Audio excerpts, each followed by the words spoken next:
Morning, it's Tad here from Marketing for Hippies. Just a quick video from the road. This is the Inner Arts Collective,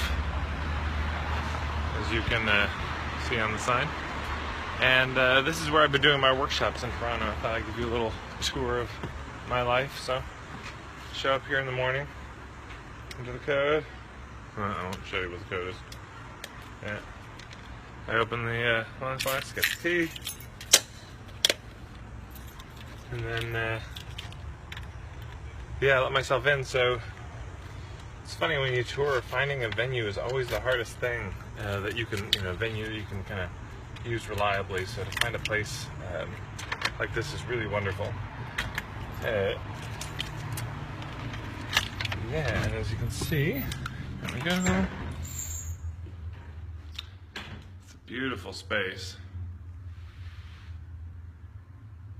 Got a whole couple stairs upstairs. They got a little patio upstairs, and so this is where it's happening today. I've got in this space 8 people. I had 60 people here about a couple months ago in June, and who knows? I might have 60 people here again in late August or September 1st, rather. I'm doing another workshop here.